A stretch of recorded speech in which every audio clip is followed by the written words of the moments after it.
ये हमारे पास एनर्जन का एक बैटरी टेस्टर आया था रिपेयरिंग के लिए। ठीक है, ये लिथियम आयन लीड और लीड एसिड बैटरी दोनों को चार्ज डिस्चार्ज करने का काम करता है। डीपली डिस्चार्ज होगा तो उसे चार्ज करने का काम करता है। ठीक है, और चार्ज होगा तो उसे डिस्चार्ज करने का काम करता है। तो इसका मॉडल नंबर है DSF20। ठीक है, और इस टेस्टर का रेंज है 9 वोल्ट से लेकर 99 वोल्ट तक। ठीक है, और इसका करंट रेंज है 1 एम्पियर टू 20 एम्पियर तक। ठीक है, तो अभी ये सक्सेसफुली रिपेयर हो चुका है। तो हम इसका वर्किंग फंक्शन समझने वाले हैं, काम कैसे करता है। ठीक है, तो यहाँ पे 2 नॉच दिख रहे हैं वहाँ पे आपको, एक सेट है और एक स्टार्ट है, एक सेट और एक स्टार्ट। तब इन दोनों में क्या होता है, अब इसको पहले सेट करना पड़ता है। ठीक है, तो इसमें 2 मोड होते हैं बेसिकली। जैसे आप इसको प्रेस करते हो, जैसे इसको आप प्रेस करोगे, प्रेस करने के बाद यहाँ पे मोड 1 दिख रहा है। ठीक है, और नीचे देखो यहाँ पे ये डिस्चार्ज दिख रहा है। जैसे मैं इसको नीचे ये करता हूँ तो यहाँ पे देखो चार्ज दिख रहा है।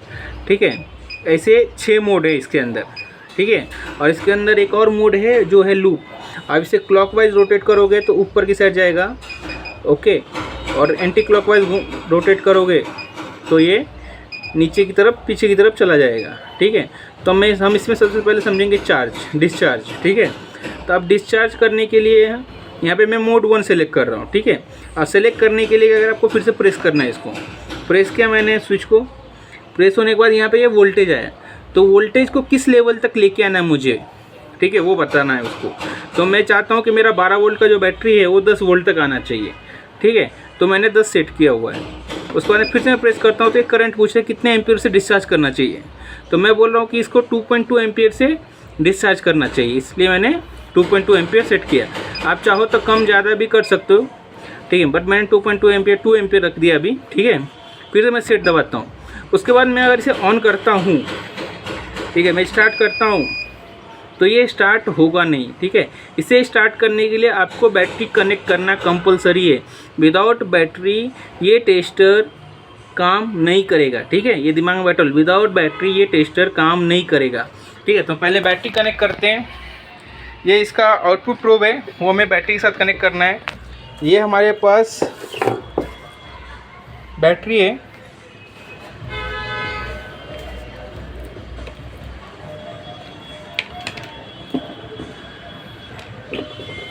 अब देखो यहाँ पे मैं क्या कर रहा हूँ, पॉजिटिव को पॉजिटिव कनेक्ट कर रहा हूँ। ओके, और निगेटिव को निगेटिव कनेक्ट कर रहा हूँ। ठीक है, कनेक्ट करने के बाद यहाँ पे देखो, यहाँ पे आपको ये जो सेक्शन है ये वोल्टेज का सेक्शन है। यहाँ पे कितना वोल्ट है वो दिखाएगा, मतलब बैटरी कैपेसिटी दिखाएगा। यहाँ पे टाइम दिखाएगा, और यहाँ पे कितना एम्पियर है बैटरी के अंदर, मतलब बैटरी की एक्चुअल कैपेसिटी कितनी है अभी। ओके, वो आपको यहाँ पे शो होगा AH के फॉर्म में। ठीक है, एम्पियर पर आवर के फॉर्म में शो करेगा, और यहाँ पे वोल्टेज और यहाँ पे करंट शो करेगा। ये मोड का स्विच हो गया। ठीक है, तो अब जैसे मैंने सेटिंग किया होता है डिस्चार्ज के लिए 10 वोल्ट पे सेट करना है। जैसे ही मैं स्टार्ट करता हूँ, ठीक है, तो हर एक लिथियम आयन या हर एक बैटरी का आपका एक बोलते हैं ना, एक डीपली डिस्चार्ज लेवल होता है और एक फुल चार्ज लेवल होता है। ओके, ये 2 लेवल होते हैं। ठीक है, इन 2 लेवल के हिसाब से काम करता है। तो ठीक है, तो मैंने 10 वोल्ट सेट किया रैंडमली। ओके, तो जैसे मैं स्टार्ट करता हूँ, देखो अब ये फंक्शन करना स्टार्ट किया। अब इसके अंदर आपको एक नॉइज़ प्रोड्यूस हो रहा होगा जो फ़ैन का नॉइज़ है। ठीक है, यहाँ पर आपको करंट दिख रहा है, करंट बढ़ता रहेगा। तो धीरे धीरे ये 2 एम्पियर तक जाएगा। 2 एम्पियर पर जाने के बाद वो रोक लेगा खुद को, और कांस्टेंट 2 एम्पियर के साथ वो खुद को डिस्चार्ज करता रहेगा। अब देखो यहाँ पे हो गया 0.86। यहाँ पे आपको दिख रहा होगा बैटरी वोल्टेज 11.71 है ये। ठीक है, ये वोल्टेज भी धीरे धीरे डिक्रीज हो रहा है। देखो 11.70 था, 69 हुआ। तो मतलब जैसे ही बैटरी पे लोड पड़ता है वैसे वैसे उसका वोल्टेज डिक्रीज़ होना स्टार्ट होता है। जैसे जैसे वो बैटरी डिस्चार्ज होता है वो एक्चुअल, उसके बाद आपको जब फाइनल ऑफ करोगे उस कंडीशन में जो वोल्टेज दिखा वो फाइनल वोल्टेज होता है उसका। ठीक है, जब 1.61 तक गया, 64 तक गया,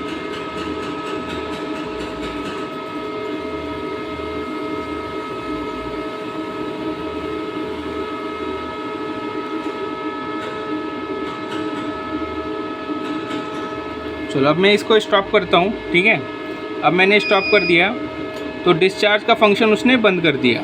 ठीक है, ऑफ करने के बाद उसने डिस्चार्ज का फंक्शन ऑफ कर दिया। फिर से मैं मेन्यू प्रेस कर रहा हूँ। प्रेस करने के बाद मैं मोड 2 कर रहा हूँ।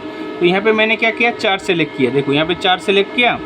ओके, अब फिर से मैं प्रेस कर रहा हूँ। मैंने फिर वोल्टेज सेट किया 12.5 वोल्ट से इसको चार्ज करना है। ठीक है, फिर से मैंने प्रेस किया, करंट पूछ रहा है कितने एम्पेयर से चार्ज करना है, तो मैं 1 एम्पेयर सेट कर ले रहा हूँ। ठीक है, और इसकी मैक्सिमम कैपेसिटी, अब ये फ्लक्चुएशन करंट बता रहा है, मतलब थोड़ा बहुत प्लस माइनस हुआ चलेगा क्या, तो वो मैंने बताया 0.10 प्लस माइनस हुआ तो चलेगा, कोई प्रॉब्लम नहीं। ठीक है, तो अभी मैं इसको सेलेक्ट कर लिया। ठीक है, उसके बाद मैं फिर से अभी देखो विदाउट बैटरी में स्टार्ट बटन दबाऊंगा तो काम नहीं करेगा, तो विद बैटरी स्टार्ट बटन दबाना है तभी ये काम करेगा। जैसे मैं स्टार्ट बटन दबाता हूँ, यहाँ पे एक देखो रन मोड आ जाता है। तो ये रन मोड आ गया तो मतलब समझ लो आपका चालू है, लेकिन इस कंडीशन में क्या चाहिए, बैटरी आपका कनेक्टेड चाहिए। अब देखो ये चार्जिंग कर रहा है, ये 12.5 वोल्ट तक, 12.5 वोल्ट इसका आउटपुट रहेगा। आप जब मल्टीमीटर से मेजर करोगे इसका आउटपुट प्रो पे, तो आपको एग्जैक्ट सेम वोल्टेज मिलेगा।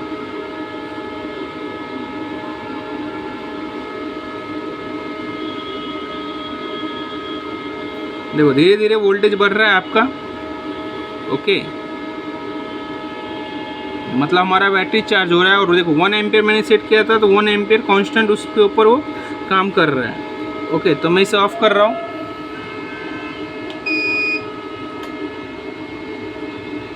ओके, तो ये सक्सेसफुली रिपेयर हो चुका है।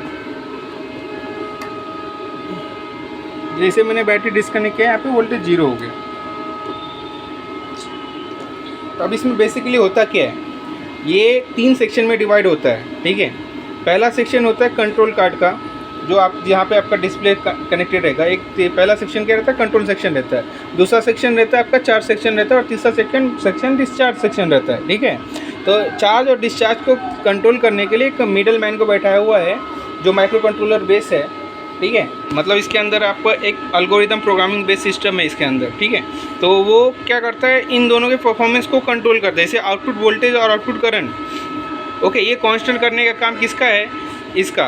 ठीक है, तो इस कंडीशन में क्या करता है, तो ये चार्जर को कमांड क्या देता है कि भाई मुझे इतना वोल्ट आउटपुट चाहिए और इतना एम्पेयर मुझे करंट चाहिए, और तू इस रेंज में तब तक चलेगा जब तक मैं तुझे नहीं बोलूँ कि तुझे ऑफ होना है।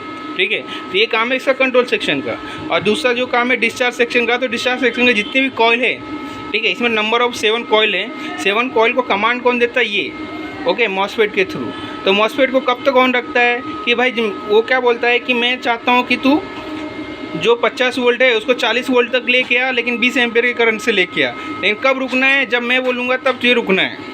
ठीक है, तो ये काम इसका रहता है, कंट्रोल सेक्शन का रहता है कि भाई जब तक फुल्ली एक बोलते हैं ना, एक लेवल तक डिस्चार्ज नहीं होता, उस लेवल तक लेके आने के बाद उसके बाद वो ऑटोमेटिक कंट्रोल उसको कट ऑफ कर देता है इस तरीके से। फिर एक एल्गोरिदम है, एक प्रोग्रामिंग है, जिसके थ्रू टाइम, ओके, आपका टाइम और एम्पियर इनके कैलकुलेशन के हिसाब से और वोल्टेज के रेशियो कैलकुलेशन के हिसाब से आपका एच निकलता है, उसके बेस पे ये एच कैलकुलेट करता है। ठीक है, ओके, चैनल पे नए होंगे तो सब्सक्राइब करो, इन्फॉर्मेशन अच्छा लगा होगा तो लाइक करो। मिलते हैं नेक्स्ट वीडियो में, तब तक के लिए थैंक यू।